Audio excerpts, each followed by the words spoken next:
welcome back to Behind the Glass. I'm Shakaya Monet, and today I am here with a very, very special guest. She is so incredible, has accomplished so many things, and I can be talking about the one and only Rachel Supalla. Hi, Rachel. How are you? Kyra, how are you? Oh, I'm good too. Yeah, thank you so much. I can only imagine how busy you are.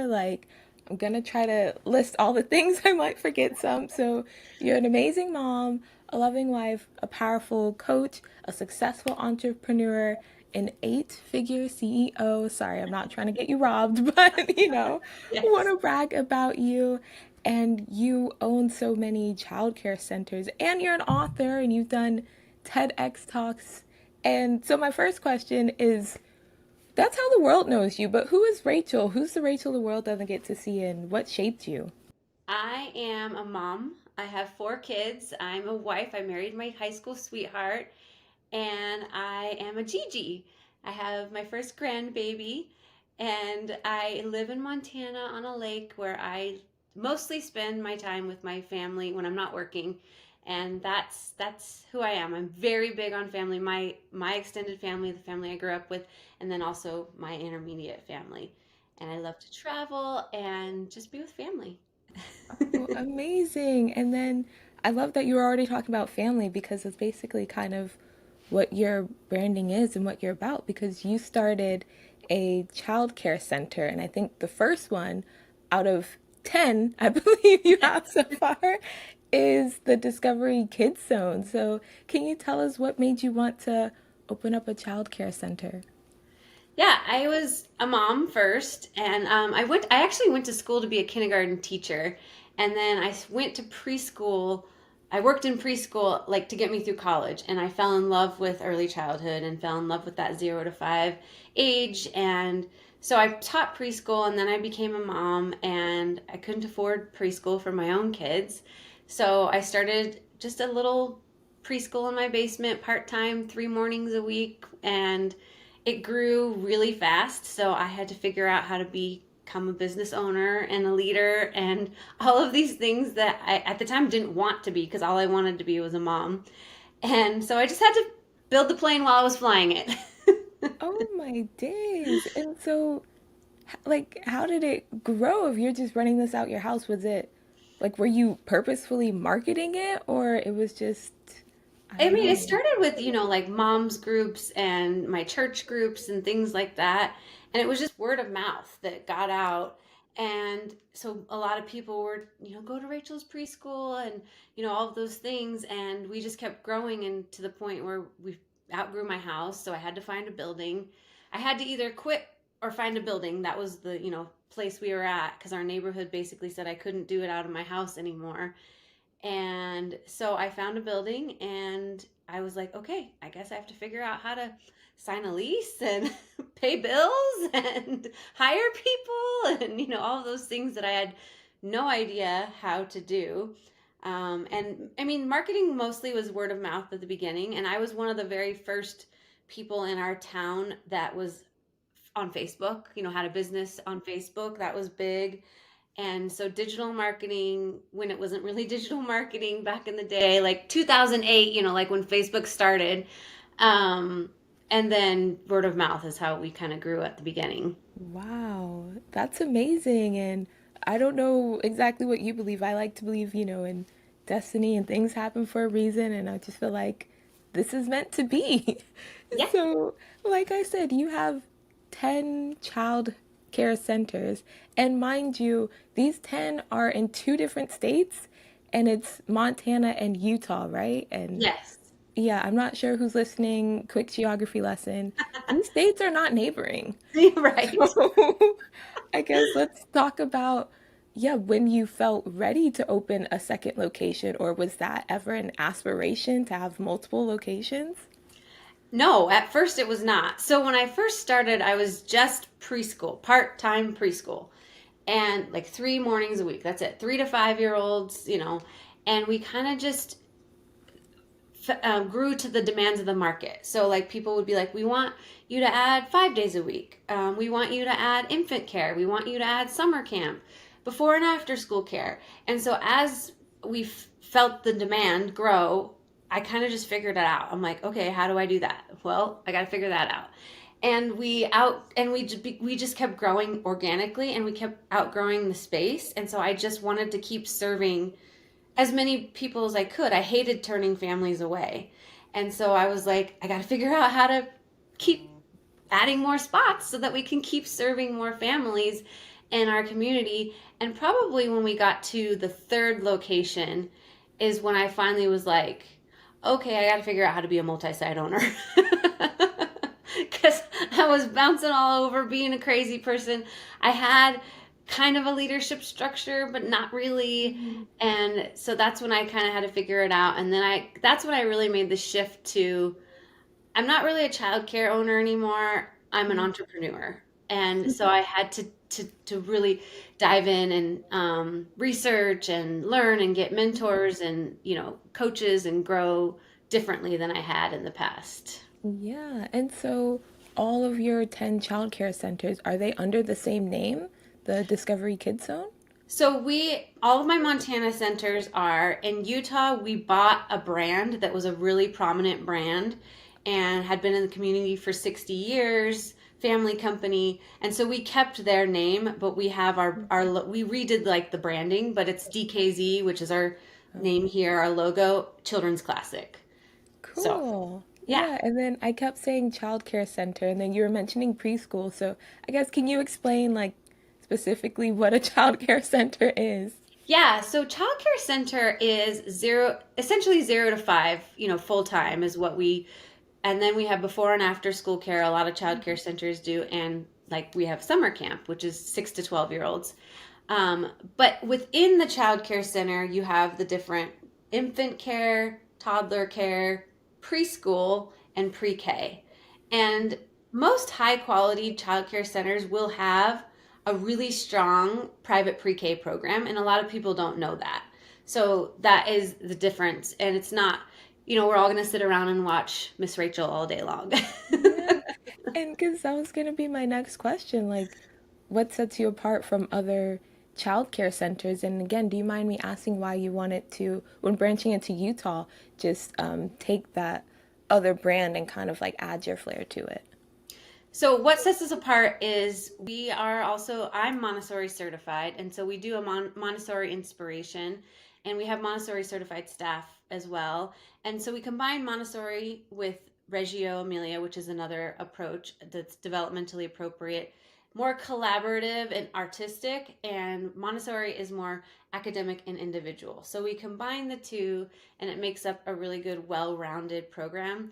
We also use national programs curriculum as well to supplement our Montessori and Reggio so that we just have a lot to offer the kids.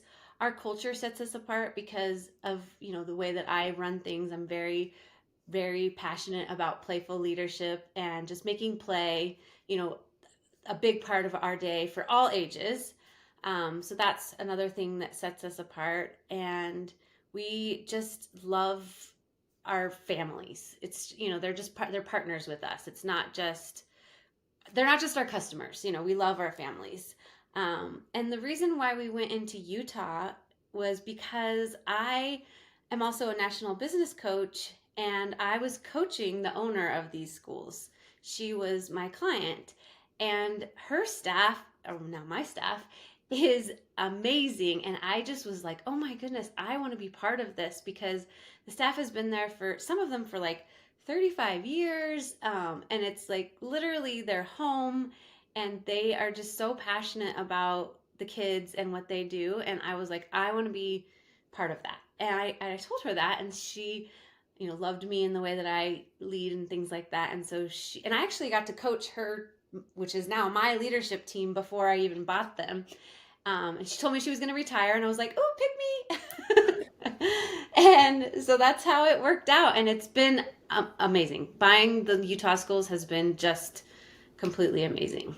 Oh my gosh. And again, it sounds again like it's just meant to be. Like that's just such an incredible story. And I know you're making it sound easy, but I'm sure it's still a lot that you have to do. But you were just talking about coaching and playful leadership and everything. So I know, I don't even know where to begin. I guess we'll start with your business coaching. Is that what the Vision Tree counseling is?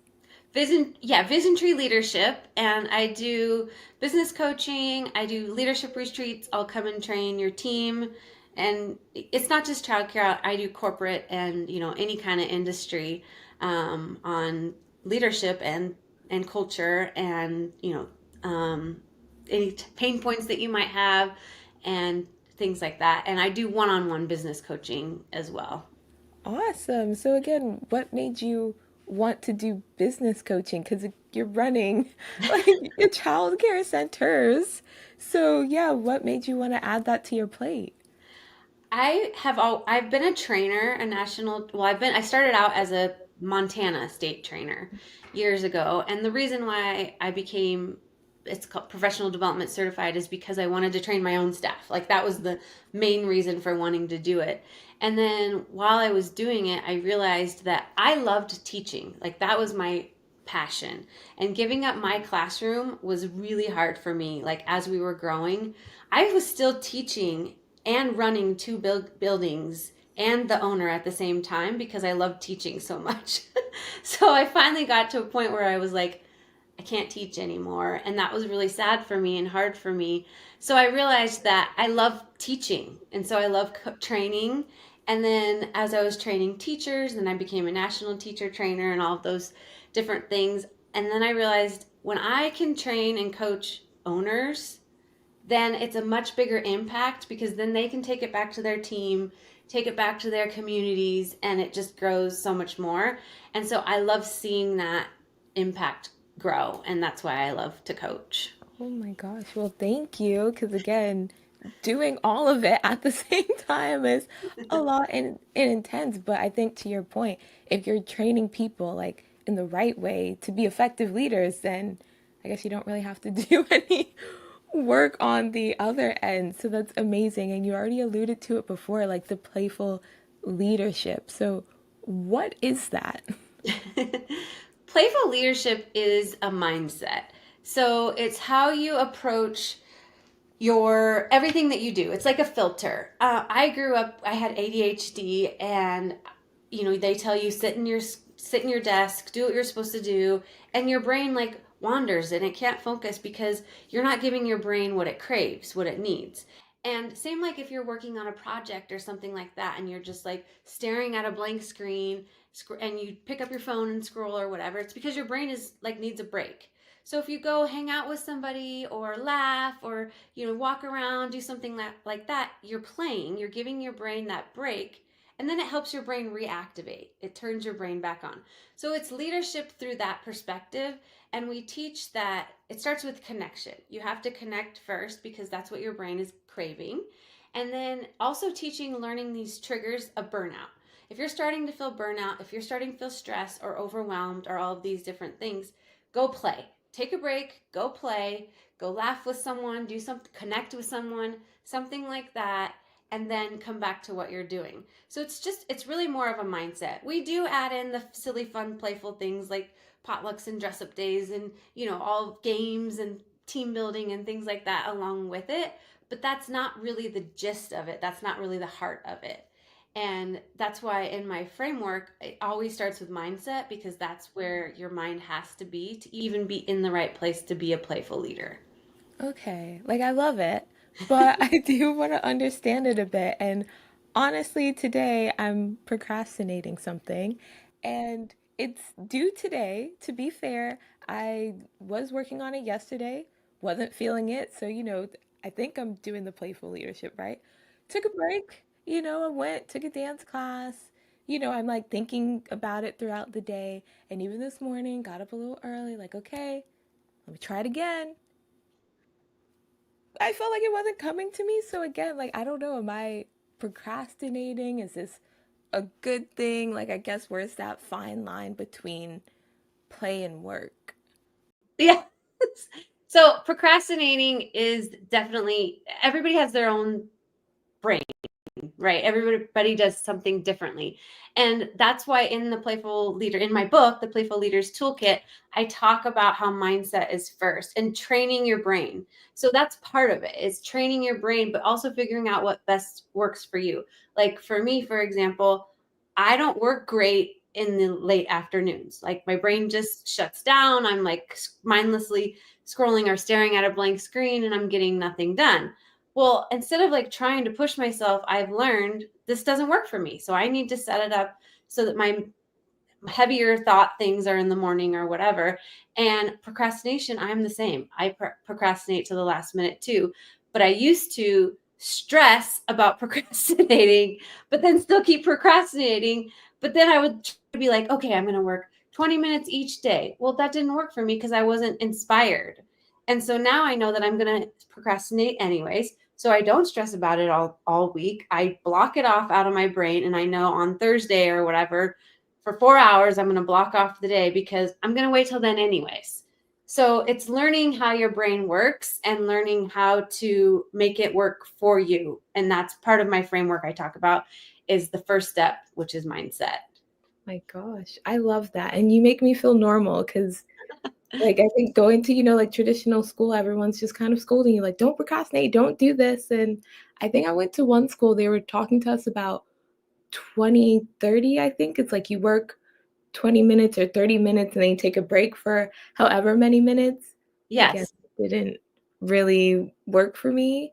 But yeah, again, you were talking about like the mindset, but is this part of the magic leadership framework that you do? Can you explain more about that? Yes. So in my book, I talk about the magic framework, and I also have a course that's coming out that really dives into the magic framework and has dashboards and tools to put into place for women entrepreneurs and women leaders. And the framework is M is for mindset, and everything starts with mindset. You can't be an entrepreneur, you can't be a leader, you can't be anything if you haven't fixed your mindset. Because anytime you start to think internally, like the why me's, or why is this happening to me, or why can't, you know, I do that, or, when you start to think that way, it's because your mind isn't in the right place. It should be externally. How am I going to get this vision? How am I going to help others? How am I going to bring others along with me? When you're thinking that way, you know that your mind's in the right spot. And all of us, it happens to all of us. But it's learning the triggers of, oh, my head's not in the right spot. I need to go back, do the tools, do the work that I need to do to get my brain in the right spot so that I can go to the next step. Mm, And the next step is assessing the pain points. And that's when we peel back the curtain. So our brain is right.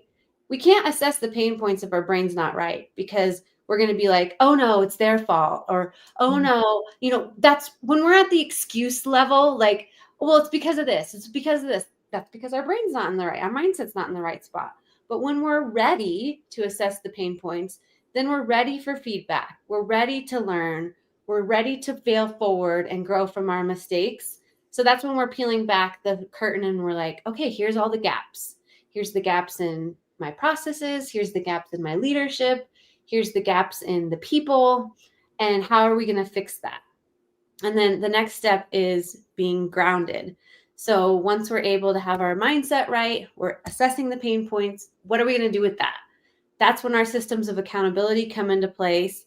And we have to be grounded in our vision, where we're going, and our values, not only our company, but our own self. Like a lot of times I'll ask my team, what are your core values? Like, what are your personal core values in life?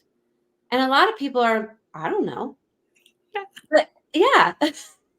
So if you think about it, that's your compass. That's what drives you to do what you do. So I could guess for you, one of your core values is freedom. And that's why you procrastinate, because you're like, no, I'd rather go to this dance class. Oh my gosh, I feel so seen and so heard. Yeah. Yeah. Oh my gosh, that's cool. And then, like, I just never really thought about it. Like, you're honestly helping me. So please, I want to sign up for the Magic Leadership Framework course. So cool. Awesome. Sorry. Yeah, I know I was still like in it, like, okay, mindset, assess the pain point, grounded. What was I, or is it just C, the core values? I is influence. So influence. So when they build on each other. Mindset. Mm. It's all about you first, right? Then it's assessing the pain points. Then you're grounded in your leadership and your core values and your vision. Now I need to influence others. So now I'm going to take that and I'm going to multiply it. Because that's when the magic really happens, is when you as a leader can influence others to go after the same thing that you're going after, and you go after it together, and then it grows. It starts a movement. A movement starts with one person, as they say. And yeah, and you can't be an effective leader if you can't influence others to go with you, because you're just going to be going by yourself. And so the next step is clarity and capacity. So you've done all of these things. Now it's clear, and you know where you're going, and you know the path to get there, but you also have to build capacity along the way. And that's what I was talking about with the procrastinating, with the boundaries, setting all of these things up into place so that it's sustainable. Otherwise, it's not going to be sustainable, and you're going to go back to the beginning, which we all do. We're all like, I'm stuck. I don't know where I'm going in life. I don't know how to make this decision. I don't know what's next. So that's when you go back to mindset. So the framework is repeatable. It's just something that's continuous. Oh my gosh. Amazing. Because, yeah, and it's funny. I know some days I am able to not procrastinate and get things done early. And I do try to go back. I'm like what mindset was I in to make me do this? So now I know the actual steps to get me through. Thank you so much. And so, how did you come up with this idea? This is amazing. Speaking of magic, I wanted to tell you about something that's magic for your gut. Gut Personal. Gut Personal is a female owned brand designed to help you fix your gut. Because if you didn't know, your gut is essential in your overall health. So I recommend going to Gut Personal so they can help you get your gut together. They offer one on one coaching, hormone testing, and even gut testing. And if you don't know where to start, well, right here with the Miracle Worker. This Miracle Worker is a magnesium supplement that does also come in a capsule form, but I prefer to use this. This is the powder. It's strawberry flavor. Literally just put it in your water bottle and you're good to go. I've been using this for about a month now, and honestly, I've had better sleep, less stress, and y'all, no more bloating. So that's right, say goodbye to bloating and hello to a healthy gut. All with this right here that you can get by going to gutpersonal.com and using my code GLOSSBOSS to get 15% off. Okay, now we can get back to hearing how Rachel started her magic framework. Trial and error. I mean, I've always been a playful leader. And I come from, I was a teacher. I was a preschool teacher. So I was a mom, I'm a mom. So I've always been like, one of my mottos is, if it's not fun, I'm not coming. And so that's just always been my mindset. And I realized that as a child, the way that I struggled in school is because if it wasn't fun, I wasn't going to do it. I'm not going to sit there and do that worksheet because it's not fun. However, if a teacher did the same exact concept, taught me in a different way that I could play while I was learning, then I would, excel. So I took that same concept as a teacher when I was a teacher. And I started realizing when I became a leader, because remember, I didn't know what I was doing. I became a leader and I was trying to do it the wrong way at first. I went back to those teachers that I had. I was trying to put everyone in a box because now I'm the boss and I have to be like, oh, we have to follow the rules. We have to follow the processes and procedures. And I saw the light leave people's eyes, like, oh, she's going to make me do this, and oh, licensing says, and then I realized I didn't want to be led that way as a child. I didn't teach that way when I was a teacher. So I brought the same concept of what I did in a classroom as a teacher to my leadership style. And that's how I came up with it. And it was by trial and error. And I realized it's mindset. The reason why this keeps happening, it's mindset. The reason why we're skipping over the pain points is because we don't want to peel back the curtain. We have to. we have to open that email that we don't want to open. We have to look at our bank statement, all these things that we don't want to do. Yes, calling me out again. I'm gonna look at it though, like, you've inspired me, and this is so cool, and then I actually was a teacher too, like, I taught English as a second language, and so I was at the, like yeah, I guess your childcare age, like, I had 3 to maybe 8-year-olds. Oh, Mhm. awesome. Yeah, so I think we did kind of play and stuff, but then once I started teaching adults, I personally felt like they didn't wanna play. Again, I didn't have your beautiful magic, framework to go by, but I think, like, in the beginning, I was at least trying to be playful. Again, teaching English as a second language, there were, I guess, like, culture classes because Mhm. I think some of them came from cultures where it is very serious and everyone's gonna sit down and, just do whatever they have to do. And so, again, like, when you're dealing with, because 'cause you're disrupting anything leaders have been taught. That's So my word of the year is disrupt. So I'm so glad you said that. oh my gosh, that's amazing. So, well, yeah, I mean, take the floor, like, why are you disrupting? And again, how do you get to people who are like, "No, this is not how it's been done before." Like, yeah, what do you do? That's such a good question. And it's actually something that I've assessed myself because I am in the childcare world mostly, but I also coach and train outside of the childcare world. And I want to do more of that. And that's when I have to, you know, talk to the naysayers. And I don't know, if you watched my TED talk, a lot of the comments on my TED talk said, well, how does this apply to blue collar? How does this apply to the corporate world? It's nice and lovely. And the answer to that is connection. We have to connect. That's the basic human need of every human. This is why COVID, we struggled so hard. And in order to have that playful mindset, we have to connect with people on a way that resonates with them. So if you're going to some adults, like you said, teaching adults, and you're like, I'm trying to be playful and fun and whatever, and it doesn't resonate with them, then you're not going to get anywhere. So you have to connect with them first. Like, I like your glasses, or what did you do this weekend? Or, oh, look, we have the same color shoes, or, whatever. Just little basic things first to connect the laws of attraction. And then once you have that connection, that spark, then you can go to the next thing. Okay, well, how do you like to be led? How do you learn best? What are some fun things that you think we can add to this teaching? All of those things. And then you do it in a way that really resonates with them. And then that makes it theirs and it becomes more intrinsic. Wow. And see, like, I'm just what is it? Like, I can't even say it, I'm so blown away.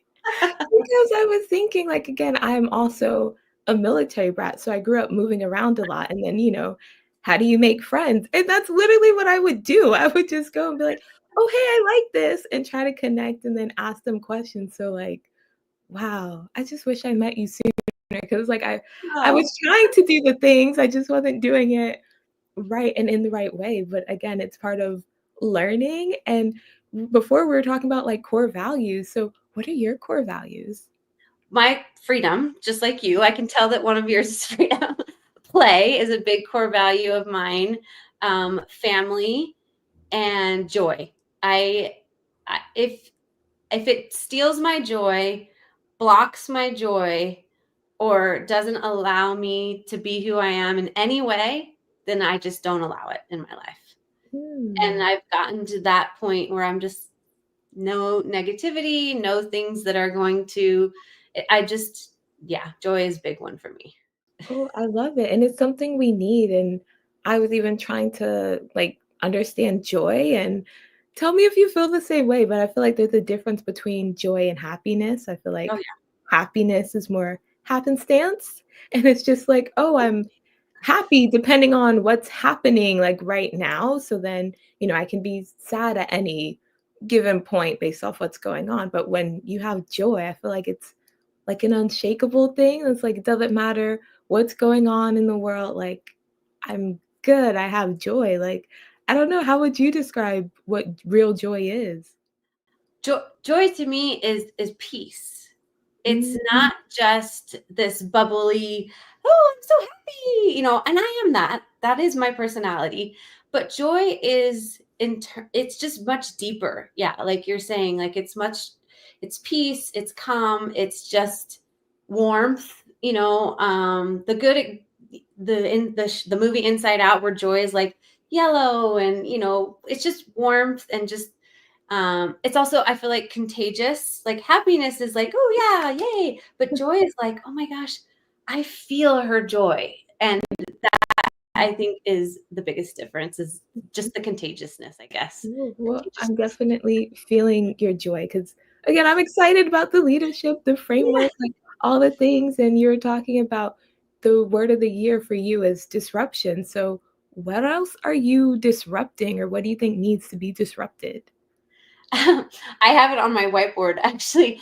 Um, Disrupt my 3 different regions. I have that because I really want to make a difference and make an impact on the community. And why we stand out is because I love who we serve and our people love our team loves who we serve. And I want it to disrupt the community because I want these families to always want to be, with us and grow up with us and all of that. Disrupting the way that people see leadership is a really big passion for me. And it's leadership, but it goes all the way down to how we're teaching our children in the schools. Our school district, our school system is messed up, it's broken. And I feel like, honestly, if we disrupt the way we lead, and lead through a more playful mindset all the way down to our classrooms, then our next generation is going to be so much better for it. And we're going to have that connect first mentality. And that was lost during COVID. We don't have that connect first anymore. We're hiding behind our phones. We're hiding behind, everything. And we're just wanting negativity becomes the loudest voice in the room when we don't connect first and we don't see people who we are. And I really want playful leadership. I think it can be a big part of that. Oh my gosh, please say that again. Negativity is the loudest voice in the room when we don't connect first. Yes. Because there's just, a lot going on in the world right now, and I Yeah. feel like it is negativity, and for me, I just had to turn it off.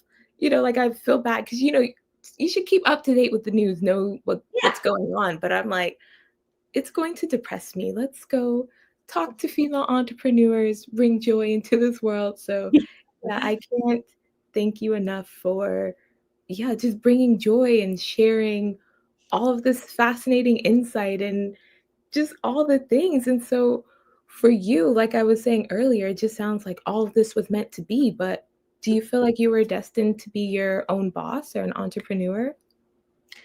Now I do, but at the time, no. I wanted to be a mom. That's literally all I wanted to be I mean, not that only, like, not that moms are an only thing, but that's literally what I wanted to do. I wanted to be a mom. That's what I wanted to do. An entrepreneur was never something that I saw in my future at all. And now I love leading teams like so much. It brings me so much joy to lead teams and empower teams, especially women. I really love watching women grow and move up and break glass ceilings and all of those things. So, yeah, I mean, now I can't see anything else. Oh my gosh, I think that's how it goes, but I mean, mom is like the ultimate leader because and you get them from when they're babies. So, yeah, can you kind of speak to that? Because I feel like is it easier or harder? Because obviously you get to kind of mold a human, like you bring them to your house, like these are our rules. But then when you're running the childcare center or leading teens, it's like I don't know what house you came from or what rules you have, and now we kinda have to figure it out and work together, so, yeah, I guess, like, how are they different but the same? Honestly, they're very similar. And when I was a mom, I'm still a mom, but Yeah. when I was a stay-at-home mom, because I was a stay-at-home mom for a while, I ran my house like I run a business. It was the same. It was my work. It was my job. I treated it that way. I was very intentional about everything that I did, but I did it the way I do my job. It's like connecting first, playful, having fun, all of these different things, but also getting stuff done. Very Mary Poppins, spoonful of sugar makes the medicine go down. I mean, I get And it. The work. Yeah. yes, very similar in that way, different in the way that, yeah, my house, my rules. I'm your mom. That so there's some points where you're going to be like, have to be like, we're not doing this, and as a leader, it's similar because you either have to figure out, is this a people problem or a process problem? And I'm going to teach you the process and guide you, support you, help you along the way. But if you still aren't meeting my expectations, then we're just going to have to part ways. So, I mean, obviously you can't send your kids out to the wolves. That's a big difference. Yeah, and then because you were talking about, having to connect first, and again, I think it's great, but I guess where how do you establish that boundary? Because obviously when we're connecting, I guess it starts to feel like we're friends, but it's like, "Wait, I'm your mom or I'm your boss, I'm a leader." So yeah, how do you establish those boundaries? That's a good question. And honestly, I did it the wrong way at first. And because of it, I, had to go through many friends and people that worked for me because I didn't have those boundaries at first. But now I'm very careful about it, and I know what my core values are, I know what my boundaries are, my non-negotiables are, and I teach my leaders the same thing because we have several layers of leadership in our company. So we have what's called direct reports. So each direct report reports to 10 or less people, and so that's basically their group. And I tell them, like, you can be their friend at work, or you can be their friend, but you ultimately are their leader. So there Mhm. needs to be a boundary there. And there's a difference between work friends and not work friends. So you have to protect your peace. So yeah, have very strict boundaries. I connect with them and we have fun and we have outings and leadership retreats and all of these great different things that we do together. We really love and respect each other, but at the same time, you do have to have those boundaries.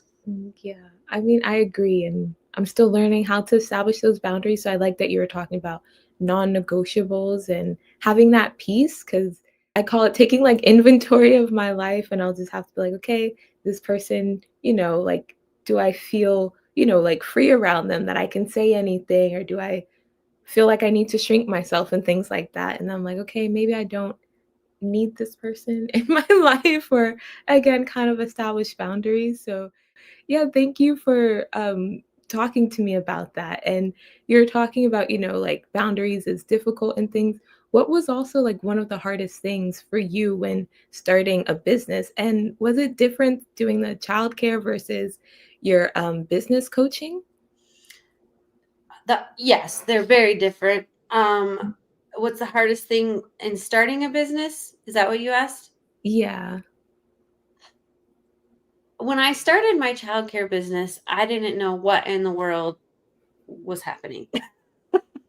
So I didn't know what I was doing, and I made a lot of mistakes that could have been completely avoided if I had just done my homework first, a little bit more than just like, okay, I'm just going to do this now. But at the same time, I've grown a lot because of my ability to just jump in with both feet. So I would say the hardest thing for me was the emotional toll, Mm, because I am very empathetic of a person. I'm a connector. And so when people, turn on you, or when you get too close, or I used to be friends with my customers and like everybody, um and I started to take a lot of things personal. And so I think that was the hardest. And for my husband too, like as we were growing, he was like, it's not worth it. It's not worth your peace. It's not worth the pain that it's putting you through, because he's, the one that sees all of it, everything, right? And I was happy at work, and I would come home and my family would get the brunt of it just because the stress was just too much. And the reason why the stress was too much is because of the emotional toll. And it's because I didn't have my framework then. I wasn't following mindset, boundaries, all of those things. So as we grew, I learned all of those things and put those into place. And now he even understands, like, oh, it's not that bad because you're not allowing it to suck your soul. So that is the difference in that, or that was the hardest thing in that business. My consulting business is different because I don't, maybe I'm in a different mindset now. But the hardest thing for my consulting business is that I just have a very small team, just a couple people, and I'm used to running a large team, and I love running large teams. And so that's the biggest difference with that one, is I'm used to, like, let's all do this together and it's all of us and go fight win, and it's just me and, my COO, like, yay, woo. Yeah, that's such a good point. I can only imagine like the differences, like you said, in teams. But I love that you were talking about, like the emotional weight. Cause yeah, I don't think a lot of entrepreneurs talk about that. Like, I think they do talk about, yeah, you don't really have any time off because you're working 24/7. But again, the emotional toll that can take. So is that also like the emotional or taking the emotions out of it? Is that also how you balance everything? Yeah, it's not taking the emotions out of it. It's putting them in buckets. Mm, So, in the same way that I understand that I'm a procrastinator and I'm not going to think about this till Thursday, I've learned to do that with my emotions. Like, this has happened. It's terrible and catastrophic. I'm going to feel this for a moment. Then I'm going to figure out what we're going to do next and put it in a bucket and not think about it because we already have a plan. Check. Okay, now we're going to move on to this one. Okay, this is terrible and sad and whatever. How do I feel about this? Okay. It's basically my framework, not to sound cheesy, but it is. It's like mindset, assessing the pain points, having a plan, and then, moving on. So they're still there. So I'm not ignoring them, but I've come up with a plan. So I've allowed myself peace that it's going to work out. I don't know hmm. how it's going to work out sometime, but it's going to work out because I've been doing this for 16 years and I know it's going to work out, Yeah. No, I love that because I tend to be quite emotional, and I think I struggle, like, letting my emotions go, but now I'll put them in buckets. It's like, Yes. I'll come back to that if I need to, but I probably won't, so yeah. And we teach our staff because, they're our poor directors. They're coming to our directors with fires all day long. Like, everybody else's emergency is their emergency, right? Mm, And so we started saying, write it on a post-it, stick it on their door, and come back later. Or we do their monthly one-on-ones. Put it on your one-on-one sheet. We'll discuss it at your one-on-one. 90% of the time, we don't discuss it at their one-on-one because it's already been solved. We don't go back to the post-it note because they've solved it on their own. So all you really need to do is a brain dump. I tell my daughter this: brain dump it in your journal, say something that you're grateful for at the end, because that kind of closes your brain out, takes it from internal to external, and then you're able to let it go. It's the control that keeps our emotions in a cage. oh my gosh, just so good. So, so, so good. So again, thank you. And this whole time you've been so vulnerable and honest. And you mentioned the TED Talk, which I did watch and was phenomenal, by the way. But like one of the biggest fears in the world is public speaking. Like death isn't even number one, it's public speaking. And you did that on a stage. So I guess the first question is, where did you find that courage to step on stage and then to be so vulnerable and so open? That so I'm a speaker, so I speak a lot, but that was the hardest thing I've ever done, was doing that TED Talk. And it was really hard because, one, I only had 2 weeks to prepare. First of all, you are on a stage where the lights are so blinding that you can't see the audience. And I'm used to interact. I'm a connector, right? So I Mm, want to make eye contact. I want to see people's heads nods. I want to see them laugh. You can't see the people because the lights are so bright. I could hear them, but so that was one thing. The other thing is, you only have 18 minutes or less. You have to memorize it because it's What? 18 minutes or less. And I'm not a memorizer. I just go out there and talk. That's more my style. And you have to it has to land. Like people have to be like, "Oh, I get it." And, "Oh, I feel that." You know, but I also wanted to tell my story. So it was like a lot of things all in one. And the day before I was preparing for that, my son, I practiced with my son. He went with me to Miami. That's where we filmed it. And he said, and I started, and I had like written it out. I like done practiced. I'd done all the things.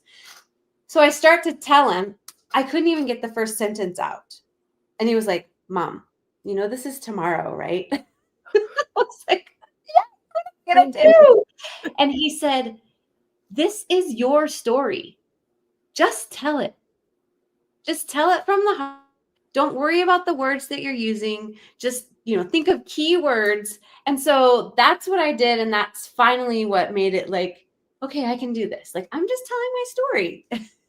wow. I mean, well, round of applause for you and your son. Great advice. And like I said, you did a phenomenal job. I thought you guys had teleprompters like in the back. So that's I had incredible. Oh my gosh. Well, because you had your story, which again is an amazing story. And I think that was like one of the first ways I was introduced to you. And I already felt connected because I was like, "Oh, I felt like that too." I kind of felt like an outsider in school. So yeah, again, thank you for being so vulnerable. And again, you've talked about how much you've learned, but I want to know like what have you discovered about yourself since becoming an entrepreneur? I've discovered that I need to have a lot more grace because I try to be perfect. I used to try to be perfect in everything that I did.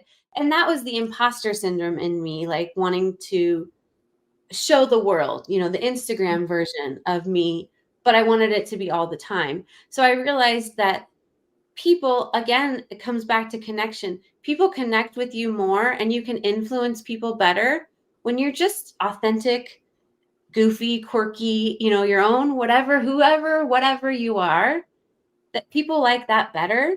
And so to have grace with yourself and just to be you and embrace all the mistakes that you make because that's what makes you a better person. My gosh, it's so true and it's good information. It's funny because I feel like people say just be yourself. And I know for me, it's like, well, who am I? Like, whoa, that's a big thing. But I think, that's the cool thing about life. Like, the longer you live, I think the more you kind of start figuring out yourself. And then, yeah, being an entrepreneur, having to stretch in so many different ways. So, yeah. Well, and not knowing who you are is not only going to happen like now in your life, it's going to happen several times in your life. You're going Mm, to get several peaks and valleys of your life where you're going to be like, who am I? What do I want? What do I stand for? And that's when you just really go back to that. What is my vision for my life 5 years from now, 10 years from now? What I want my life to look like? And what are my values? And what are my non-negotiables? And once you put that into place first, then everything else around you starts to fall into place and you start to be like, oh, this is the path I need to take because that's one of my values. Or no, I'm not going to do that because that's one of my non-negotiables. So things start to fall into place a lot better and you realize who you are. ooh, thank you. Now, my next question is just a request. Can you please make a journal with all of these amazing things in it just so I can write in it? Because I know you have a book. I'm gonna get the title wrong. I'm so sorry. It's the leadership playbook? The The Playful Playful Leaders Toolkit. There we go, the Playful Leaders Toolkit. Yeah, Yes, so can and you in tell me the book, there are several areas for writing and with questions. And also in my course that I have coming out, there's also a workbook and a journal that goes along with that as well. yay. Oh my gosh, that's amazing. So again, what inspired you to write the book? I wrote the book because I have done this for a long time and I've done it the wrong way several times. And because of that, it's a well documented process of how I've failed forward, done it the wrong way. And I want to help people skip those steps And I've picked up tools and tricks and things along the way to help people and to help my own leaders, and I teach them. And so that's what the whole book is about. It talks about Dorothy's journey through the Yellow Brick Road. It mirrors that a lot, and my journey, and then the champions that I have met along the way and how they've helped me, and different types of people that you should surround yourself to get you where you need to go.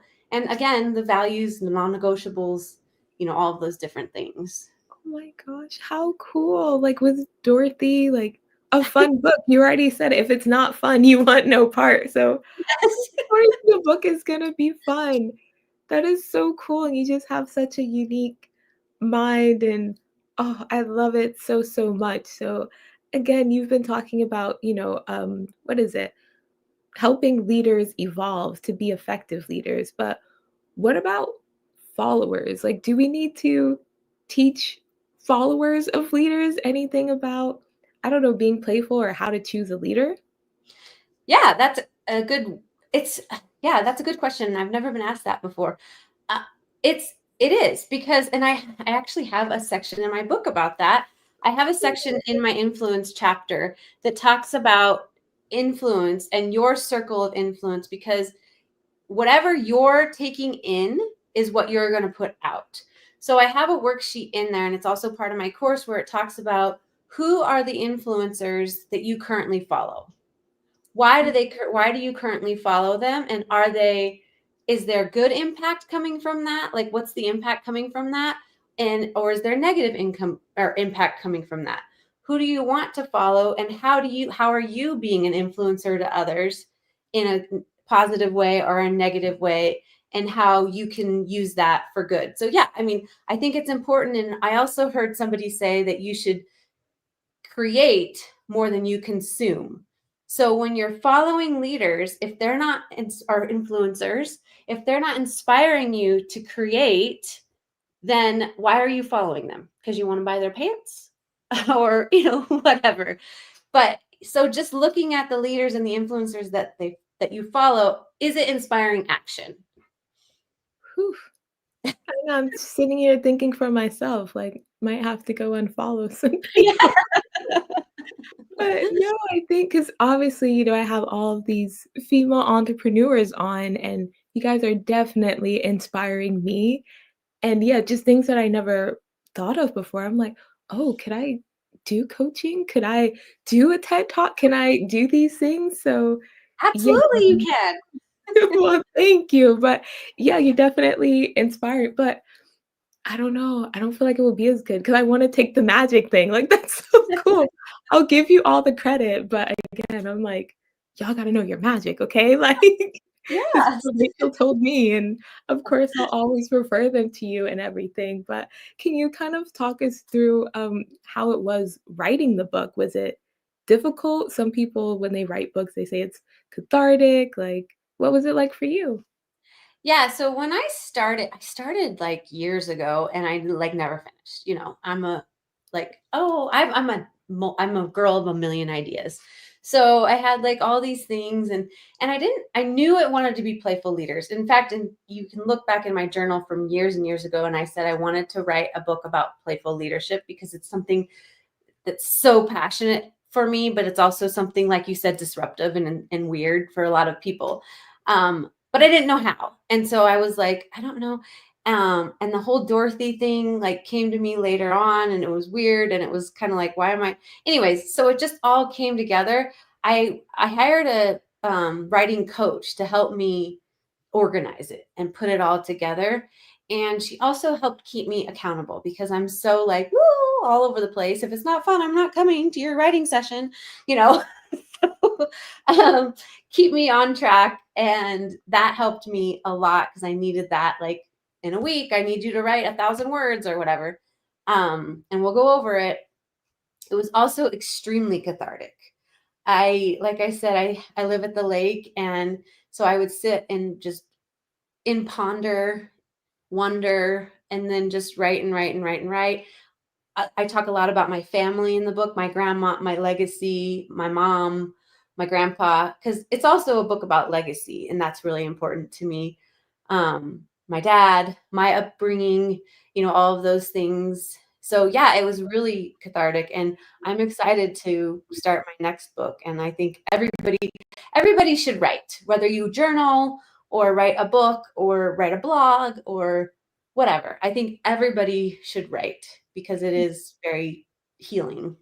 Yeah, I agree. And everyone has an amazing story. And yeah, I love that you were talking about legacy. So, of course, I have to ask, what do you want your legacy to be? Or maybe I should say, what legacy are you creating?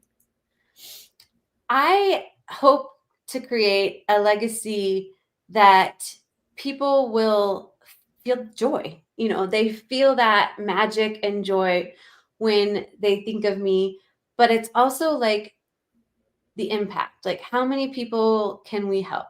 That's why creating Discovery KidZone, being now in 2 states and expanding, I want it to be bigger than me. I want it to go, obviously live beyond me, and that everybody feels that connection, that magic. The magic, making the magic of play a priority for all ages is our vision, and that's something that's really important to me. My grandma's almost 87 and she still line dances on a stage. So, I mean, making the magic of play a priority comes by me naturally. So I think that's what I want my legacy to be, just something that's full of joy and impact and serving others and making our world a better place. Oh my gosh. And see, that's what I would think that all leaders need and should be. Unfortunately, I think there are some leaders who just do it because they like telling people what to do. So I don't know. In your what do you call it? I keep saying business coaching. You do that, but it's more of like the leadership development. Do you, I don't know, have clients that maybe are like you're leading for the wrong reasons or, maybe might be hesitant to work with them? Yeah, I mean, I have had clients that I yes, and I do not have a problem putting them in their place. Ooh. And my leadership coaching actually uses the magic framework as well in a different way, but it's the same framework, and it is mindset. And a lot of my clients don't even get past mindset. Like, we're not going to the next step until we're, past this step. So it is all about like your why, your impact. Who are you doing this for? What's your purpose? Not to make $1 million. Well, if your purpose is to make $1 million, then you're not going to make $1 million. And that's not a good purpose. So you're going to Yeah. burn out, and you're going to burn out your team in the process of it. So, Mm. yeah. Yeah. Oh, word. Yeah. I just put them on a prayer list. But anyways, um, of course, my next question escaped my mind, but oh, I think I was gonna ask, like, what advice would you give to people who want to lead or go into business? Like, what should that first step be? Well, I think you already said it, mindset. Well, the Sorry. first step is your why. So Mm, you really have to dig deep. Dean Graziosi does a 5 steps to a why works, or works through, and I talk about it in my book, but it's basically, why do you want to start this business? And then you ask yourself the same question 5 times, because you get to, like, if you do it with somebody else, it's easier. But it's like, well, I want to start this business because I want to make $1 million or whatever, because I want to support my family. That's not really why you want to do this business. And then the next step is, whatever. And then you get to the real why. And then, is that, now you've got to the real why. Now, is this worth the emotional trauma, the risk, the investment, all the things that you're going to have to put into this to make this a lucrative, sustainable business? Is it worth your why? Yes or no, and then you can go from there, and then you can figure out, okay, now what are my next steps? What's my 3-year plan? Make your business plan, all the different things from there. That's mm, the assessing the pain points piece. yeah. Oh, that's really good. Okay. So then, yeah, sorry, I was just going through like, why do I have this podcast? I'm like, no, this is meant to be. I'm supposed to do this. Sorry. Like Well, just you trying want it, and you get to, to. you yes, it's meant to be most of the time, 90% of the time, But what you don't realize, and I want you to do this after we get off the call, and you can email me and tell me what it is. But what you don't realize is you, a lot of times, don't, and me included, don't know your real why until you work yourself through this exercise. For example, for me, I started my childcare business because I always wanted to be a preschool teacher and I wanted something for my kids. False, wrong answer. That's not why I started my childcare center. When I went through the whole process of it, I got to, me and my daughter both have ADHD, and you heard it in my TED talk. We did not have a safe, happy, playful learning environment growing up. We didn't have the connections because we're ADHD. We're weird. We're a little bit socially awkward, all of those different things. So I started my childcare company because I wanted a safe place for children to grow and learn at their own pace, at their own way, socially and emotionally as well, but also for adults, for teachers to feel included, for teachers to feel like they had a safe, loving, playful environment to work in. So that's why I started it, not because all the other things. So Well, that's what you'll figure out. yeah, having to dig deep. Yeah. Ooh, okay, well, I have things to think about. I have notes to take. I have magic to make. Oh my days! Like, thank you so, so, so much. This has been a wonderful. I was gonna say interview, but I just felt like you were just pouring into me and like and I guess I have listeners that can learn stuff too, but I'm like, this was for me. But I like to end my podcast with the question that I ask everyone, and I frame it like this. If you were to lose your voice tomorrow, what's the last thing you want people to have heard from you? The big one.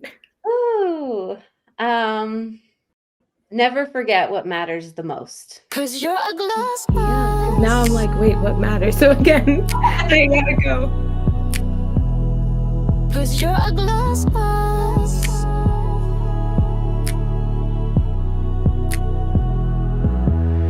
Put your glass on, get your boss on behind the glass. Mwah.